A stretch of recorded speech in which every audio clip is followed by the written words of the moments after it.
Boa tarde, pessoal, tudo bom? Meu nome é Leonardo Costa e esse é mais um vídeo da nossa série sobre ferramentas utilizadas em quiropraxia.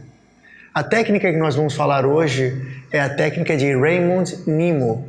Ele era um DC nos Estados Unidos, um doutor, um consultor em doutorado, e que ele pesquisou durante muito tempo sobre pontos de dor ou pontos gatilhos, que aqui no Brasil nós consideramos e conhecemos como trigger points. Esses pontos eles podem se apresentar de qualquer maneira. Eles podem ser primários, podem ser pontos secundários. Depende da ação desses pontos, eles podem ser proximais ou distais da referência que a pessoa tenha. Eles podem vir acompanhados e geralmente vêm de uma banda muscular tensa, que é uma taut band. E estes nódulos, geralmente nós conseguimos tocá-los e são dolorosos.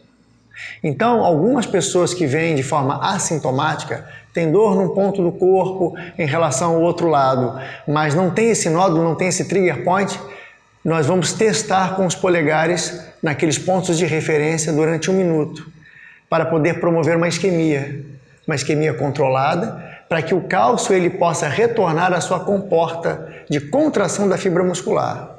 Por quê? Por um motivo que nós desconhecemos. A acetilcolina, que é um componente que libera o cálcio e as informações pré- e pós-sinápticas, ele está desregulado e deixa uma sujeira na chamada barreira ou na membrana onde tem informação pré- e pós-sináptica para que o músculo possa fazer a contração. Quando nós estimulamos através da isquemia controlada, a acetilcolina ela vai ter um outro comportamento e o cálcio, então, ele pode retornar à comporta, porque é jogado sangue ali onde tem sais, hormônios e anti-inflamatórios. E Raymond, ele também, junto com a doutora Travel, mais ou menos na década de 30, eles quase que foram mapeando com o corpo todo e buscando determinadas áreas por grupamento muscular, na região anterior superior, posterior superior, na parte de membro inferior, anterior e posterior, e foram marcando pontos mais ou menos equidistantes que as pessoas poderiam apresentar essas taut bands, as bandas tensas, e acompanhadas ou não dos nódulos chamados de trigger points. O Nimo também, o Dr. Nimo, ele utilizava de um equipamento parecido com esse, que é o Kinective. Com esse equipamento é capaz de estimular pontos no corpo, nas áreas onde tem proeminência óssea. A técnica ele utilizava, por exemplo, se fosse aqui utilizando na peça anatômica, próximo das inserções onde tem uma costela em relação a um processo transverso de vértebra, a técnica de raspagem, que poderia ser feita, e aqui eu estou com o dedo representando minha costela, como se fosse a costela, representando então na eminência óssea, ou próximo das inserções ósseas, liberando o que a gente chama de fáscia, que é um tecido que tem composição de sangue, informações, inclusive, como registros, e nós na cinesiologia acreditamos muito nisso, como determinadas emoções estão presas na fáscia, ou são vinculadas a ela, e tecido adiposo. Então, a raspagem é uma técnica utilizada com esse gancho chamado Kinective.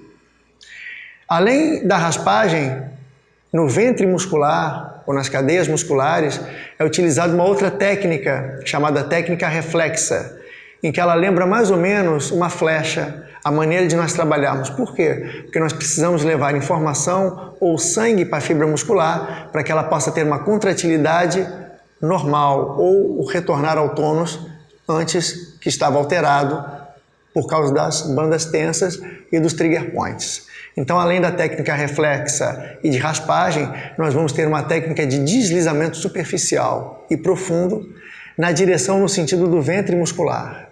Depende como esse cliente ele chegou no consultório. Se é na região do peitoral maior, que nós não temos na peça anatômica, mas ela fica nesse quadrante de vértebras, nós sabemos que o peitoral maior ele tem funções de fibra horizontalizadas, em oblíquo e verticalizadas. Então, o deslizamento superficial e depois o deslizamento profundo é para fazer com que esses nódulos musculares eles possam ser desmanchados e a fibra muscular volte à contração normal. Depois desse, existe um outro que é o deslizamento com a parte pode ser mais curva ou menos curva, dependendo do equipamento, para que no final a musculatura e a cadeia muscular ela possa receber a informação de que aquele ponto está sendo estimulado através do cérebro. E a separação da fibra ou das lojas musculares. Por quê? Quando eu faço a separação de um músculo, por exemplo, o peitoral maior em relação ao peitoral menor que está atrás, o cérebro ele registra informação que aquele grupamento de fibras recebe informação de contração e não o que está abaixo.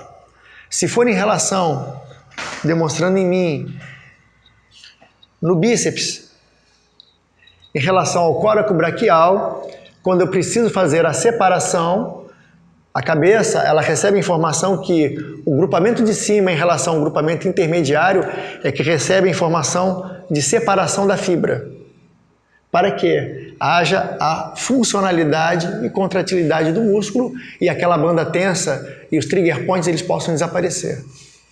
Eu queria que com esse vídeo contribuir um pouco em relação aos trabalhos feitos pelo Dr. Raymond Nimo e a técnica utilizando a ferramenta diagnóstica Connective em quiropraxia.